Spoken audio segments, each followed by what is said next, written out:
The metal clanged against the fence gates so hard I thought it might snap clean off inside. Half the neighborhood screamed bloody murder, while others rattled the bars like a scene straight out of a zombie movie.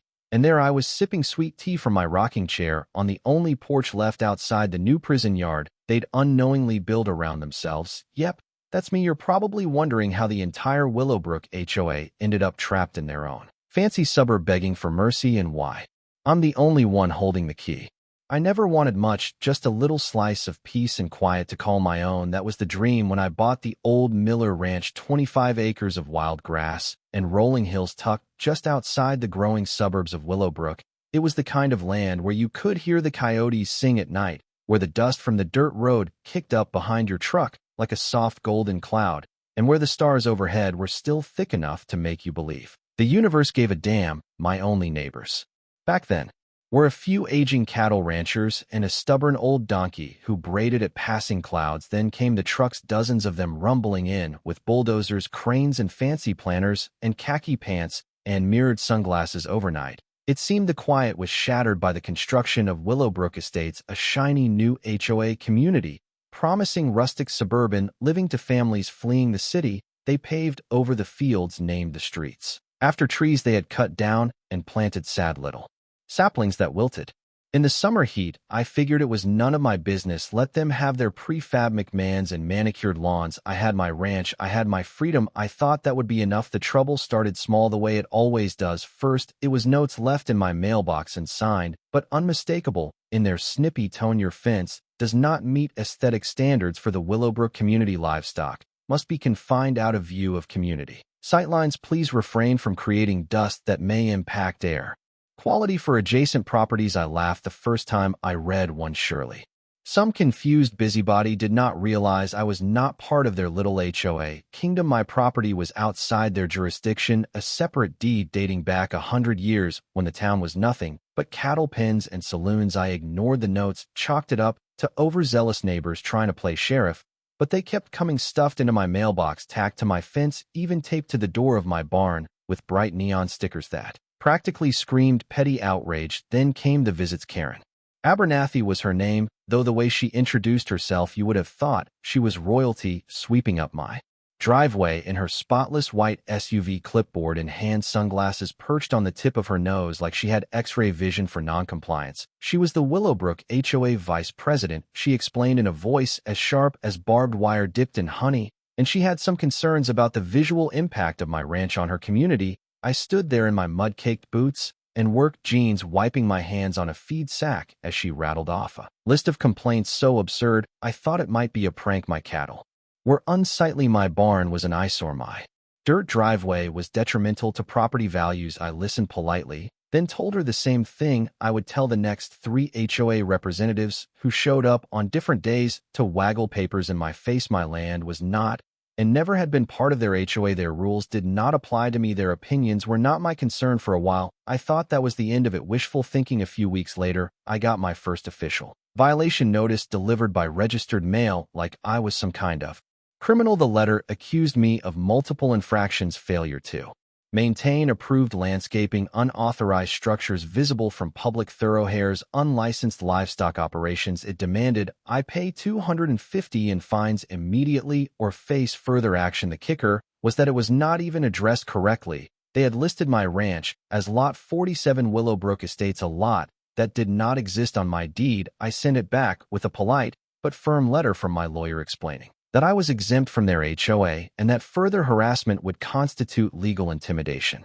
I thought that would finally shut them up. Instead, they escalated. One morning, I woke up to the sound of hammering. At first, I thought maybe my neighbor's son was out fixing a fence, but when I stepped out onto my porch with a cup of coffee, I nearly dropped it. There, running straight through the east pasture of my ranch, was a gleaming new chain-link fence topped with barbed wire and bright white signs reading Private Property Willowbrook, HOA members only. My pasture, the land where my grandfather had grazed cattle, and where I now kept a few mules and goats, had been sliced in half overnight, and they're supervising the whole operation like a general surveying conquered territory. Was none other than Karen Abernathy herself, barking orders at a team of contractors who clearly had no idea they were trespassing. I marched across the field, boots sinking into the soft dirt, heart pounding with a rage so deep it felt like it was boiling my blood.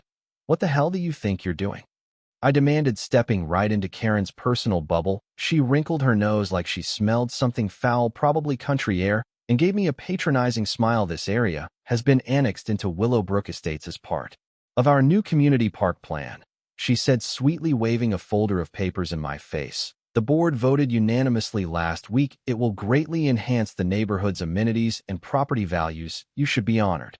I could barely believe what I was hearing. Honored? They had stolen my land, thrown up a fence, and expected me to say, "Thank you, this is my land." I said, voice low and shaking with fury, "You had no right. No vote in some HOA meeting gives you the power to take private property." Karen just smiled wider. "Actually, according to Section 12B of our newly adopted expansion plan," she said, flipping through her papers, "we are authorized to incorporate adjacent unregulated parcels for the betterment of community aesthetics. Since your property is adjacent and, frankly, detrimental to the image we are cultivating, the board voted to exercise its annexation rights." My hands curled into fists at my sides. "You can't annex what you do not own," I said through gritted teeth. "You can't vote away private property rights." She gave a little shrug like it was all out of her hands. "Well, if you have concerns, feel free to file a grievance. In the meantime, the new gate will be installed this afternoon. Only HOA members will have access for safety reasons. You can use the service entrance off Old Mill Road if you need to get out the service entrance, that dusty, pothole-riddled trail that added 15 miles to any trip into town." They had fenced off my driveway, my direct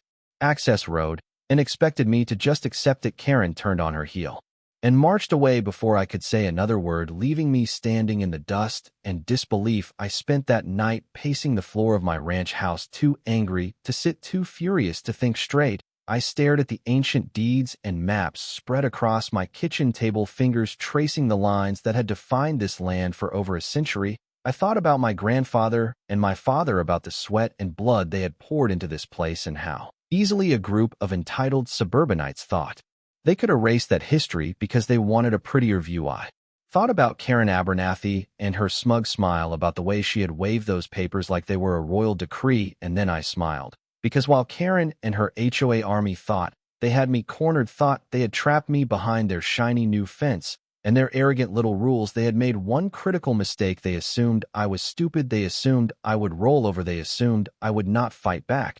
But I had been recording everything, every conversation, every threat, every illegal notice, every trespass. I had security cameras hidden in the trees lining my pasture. I had audio recordings tucked away in waterproof containers buried under fence posts. I had documentation going back months showing a clear pattern of harassment, intimidation, and unlawful land seizure. Karen and the Willowbrook HOA had picked a fight they thought they could win. They had no idea they had just declared war, and by the time I was finished with them, they would not just lose the battle, they would lose everything they thought they had. One that was the best part, watching Karen Abernathy parade around in her tennis whites, sipping her iced tea from a monogram tumbler, flashing smug little smiles every time she drove past my ranch, watching the HOA board post triumphant little updates on their community Facebook page about the new green space initiative and the successful expansion of Willowbrook community boundaries, while conveniently never mentioning that they had stolen private land to make it happen. The residents believed it too. They hosted cookouts and parked ribbon cuttings right on my old pasture land, tossing frisbees over the heads of my confused mules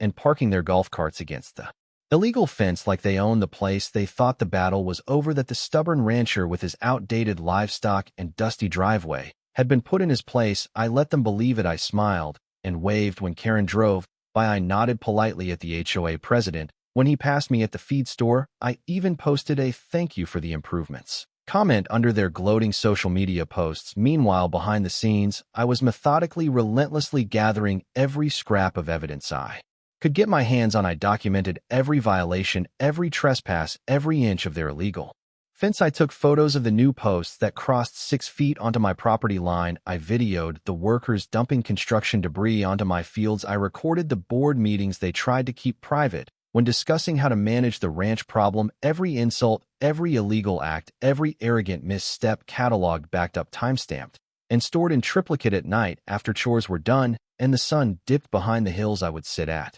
my kitchen table with a battered leather folder and a stack of old maps and deeds. I traced property lines with calloused fingers muttering under my breath, piecing together the tangled history of Willowbrook and the land it had swallowed. That was when I found it hidden in a dusty corner of the county archives, buried under a pile of misfiled agricultural exemptions, was the key to everything. An easement filed 83 years ago by a cattle rancher named Eli Miller. My great-grandfather, the old-timers, had known what they were doing back in the day when cattle needed to be driven to market. Ranchers secured passage rights, legal agreements ensuring that trails and dirt roads cutting through their land remained open for access. Eli Miller had secured an easement granting his ranch permanent exclusive control over the dirt trails that wound through the property, trails that in modern times had been lazily paved over to create Willowbrook's only two entrance roads without access across my ranch. Willowbrook Estates had no legal ingress or egress, no legal right to drive in or out, no way to reach their shiny McMansions or their sparkling community pool, no way to reach work, school, or the grocery store. Trapped like rats in a gilded cage, I sat there staring at the yellow document for a long time, heart hammering against my ribs. It was beautiful, it was devastating, it was legal dynamite wrapped up in a few faded sentences. And it got better. I called in a favor from an old friend, a retired surveyor, who still had access to the good equipment, the kind of precision tools you do not get with a rental at the hardware store. We spent 3 days walking the property line, double-checking every inch, driving marker stakes where the land surveys confirmed the true boundaries. When we were done, the results were indisputable. The HOA's shiny new fence not only trespassed onto my property, it violated county setback requirements, ignored environmental protections for the creek running along the southern edge, and sat squarely on land protected by the original Miller Ranch easement. And because the fence was illegal, the HOA's insurance policy, the very thing that protected them from lawsuits and liability, was now void. If someone so much as tripped over one of their illegally placed posts and scraped a knee, the HOA would be personally responsible, not just the organization, but the individual board members who authorized it, their homes, their savings, their precious little retirement funds, all on the line. I gave it a week just to let the full weight of my evidence settle in. I spent that week quietly preparing, drafting filings, notarizing documents, hiring a lawyer who practically rubbed his hands together with glee when he saw the stack of violations I dropped on his desk. Then, with the paperwork ready and the ink still wet on the lawsuit, I got to work on my masterpiece. I called it Operation Iron Gate. If the HOA wanted to fence me in, well, too, could play at that game. Only I was going to do it legally, thoroughly, and with the full blessing of county authorities. I filed the necessary notices of easement enforcement. I submitted construction plans for a perimeter security fence, citing community safety concerns and property protection. I even borrowed language straight out of the HOA's own community standards handbook, highlighting terms like visual uniformity and protection of neighborhood character in my filings. After all, if uniform fencing was good enough for them, it was good enough for me. Construction began 2 days later. Heavy-duty steel posts set deep in concrete, 8-foot-tall row iron panels spaced precisely to county code, double-reinforced security gates with tamper-proof locks, the kind of fencing you usually see around government facilities and prisons. Residents stopped and gawked as the materials rolled in truckload after truckload,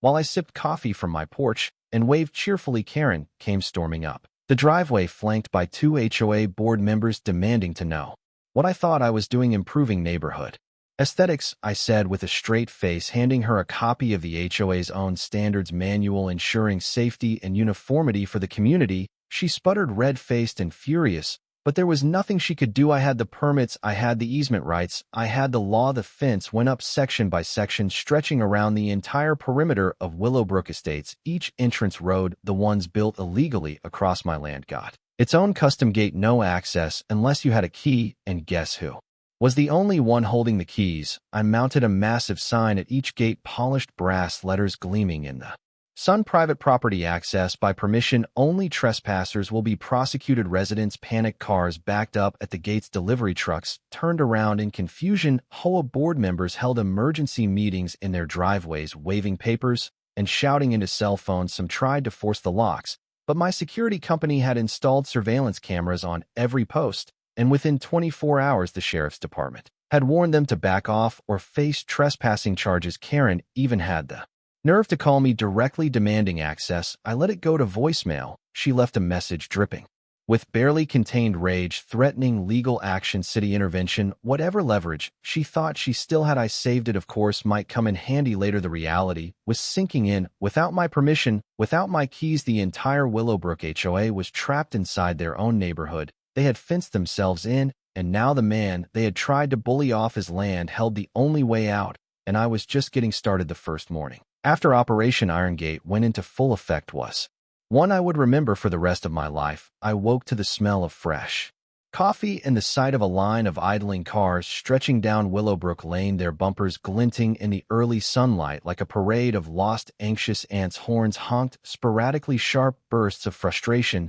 that bounced off the new iron fencing I had installed with such careful precision through the gaps in the bars. I could see Karen Abernathy herself pacing furiously at the main gate, a Bluetooth headset jammed in her ear, barking into her phone while waving her arms at the gathering crowd. Like some desperate general trying to rally broken troops, I leaned back in my rocking chair, sipped my coffee, and smiled. Poetic justice had a sweet, sweet ring to it. The gate itself was a masterpiece, heavy-duty steel, double-locked, reinforced with an electronic keypad that required a unique code to open, a code only I possessed. I had installed it right where Willowbrook Lane exited onto the county road, the only real way in or out of the neighborhood, unless you fancied a 15 miles detour across private farmland and dirt trails that would shred the tires of anything short of a tractor. I had also filed the necessary paperwork with the county, formally closing the surrounding access paths under the authority granted by the Miller easement. The roads were legally mine now. It did not take long for the HOA to realize just how deep in the quicksand they had sunk. Within the first hour, Karen had called the county sheriff's office, shrieking about unlawful imprisonment, illegal blockades, and emergency access violations. I saw the sheriff's cruiser pull up from my porch and watch Sheriff Darnell himself step out, adjusting his belt as he surveyed the situation. He was a tall, slow-talking man with a mustache that looked like it belonged to an old-time lawman, and he had known my family for decades. Karen stormed up to him. The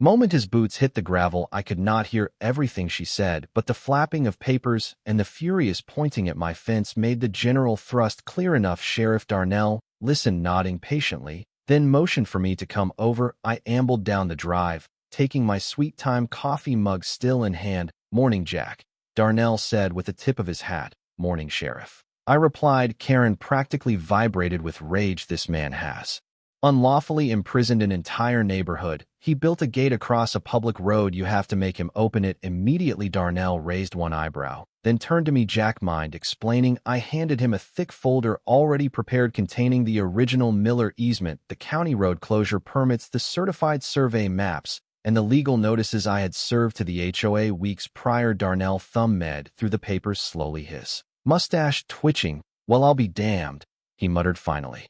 He looked up at Karen. "Ma'am, this here gate is on Mr. Miller's property, always has been. Road easement was never properly transferred to public use, and from what I see here, your HOA folks put up an illegal fence, first trespassing onto his land." Karen gaped at him. But she sputtered, her face turning a spectacular shade of crimson. "No, but Darnell said calmly, you built an illegal fence. Jack here is just securing his property. As long as he allows emergency vehicles access, he is within his rights." Karen looked like she might actually combust where she stood. "You mean we are stuck here?" Darnell shrugged. "Looks that way. Should have thought of that before you started annexing land you don't own." I tipped my hat to Karen and walked back to my porch, feeling lighter than I had in years. By noon, full-blown panic had set in behind the gates. Parents trying to get their kids to school pounded on the locked bars, shouting at anyone who would listen. Delivery drivers, unaware of the situation, pulled up to the gate, saw the growing crowd, and turned right back around. Trash pickup never arrived. Uber Eats canceled all orders. Emergency plumbers, electricians, and mobile vets all called it a day before even trying to argue with the locked gate inside the neighborhood. Chaos bloomed like wildfire. I saw one man still in his work suit attempt to scale the gate with a ladder, only to tumble backward into a decorative rose bush. Two women stood on the sidewalk, clutching grocery bags, arguing loudly about who was supposed to have a plan for this sort of thing. Kids whined from the backs of SUVs, their school uniforms wrinkling as parents screamed into cell phones. HOA board members rushed between houses, like rats abandoning a sinking ship, trying desperately to soothe the rising tide of Anger it only got better when the residents started demanding answers. HOA emergency meetings erupted into shouting matches on driveways and street corners. Karen and the board tried to explain that the minor expansion into my ranch was well within their rights, that the annexation had been standard procedure, that it was for the greater good of community cohesion, but no amount of spin could hide the simple, brutal truth. Now, slamming against their faces, they had built their precious community on a lie, and now they were all paying the price. Word spread fast. News crews started showing up, setting up cameras just outside the gate, filming the growing unrest like it was the opening act to a reality TV show. Reporters shoved microphones through the bars, asking angry residents what they thought about being locked inside their own neighborhood. One poor guy, still wearing his Willowbrook HOA Proud Resident t-shirt, nearly cried on camera as he explained that he was going to lose his job if he could not get to work that day. Karen tried to issue a statement, flanked by trembling board members, but every time she opened her mouth, furious residents shouted her down. The HOA's golden image shattered like glass under a boot hill. I let them stew for 3 days, 3 days of missed work, missed school, rotting trash piling up on pristine sidewalks, canceled deliveries, and exhausted tempers. 3 days where the dream of Willowbrook Estates turned into a sun-baked prison with no escape. On the morning of the 4th day, I posted a notice at the gate, large bold letters that no one could miss: terms of reentry, complete removal of all illegally constructed HOA fencing, payment of damages to Miller Ranch for trespass and property destruction totaling $75,000, full dissolution of the Willowbrook Estates HOA Board of Directors, public written apology posted at both community entrances for no less than 90 days, future access subject to payment of maintenance fees for easement usage. I made sure it was notarized, documented, and served to both Karen and the county. There would be no escaping this reckoning. The board tried to bluster. Of course, they threatened lawsuits, counterclaims, emergency injunctions, but their lawyers, once they saw the mountains of evidence I had gathered, once they realized their insurance was void and their personal assets were on the line, quickly advised them to settle. Karen herself came to my porch that evening, flanked by a few of the remaining board members, all looking like they had swallowed rotten lemons. She stood stiffly, clutching a manila folder.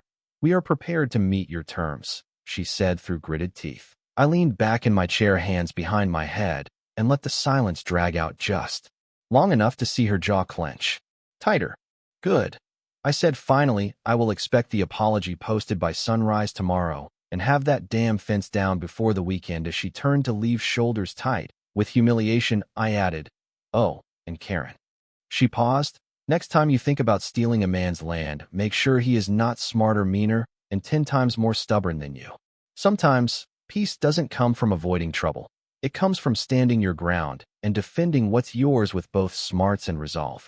In a world where might often seems to make right, not through justice but through exploiting loopholes, knowing your rights, your history, and the law is a powerful weapon. Never underestimate someone's silence. It may simply be preparation. And most importantly, be careful with people who only ask for a simple life, because when they're forced to fight, they won't just go the distance. They'll make sure you never forget the price of arrogance. Respect boundaries, know the rules, and never trespass on the land of someone who's lived and breathed it their whole life.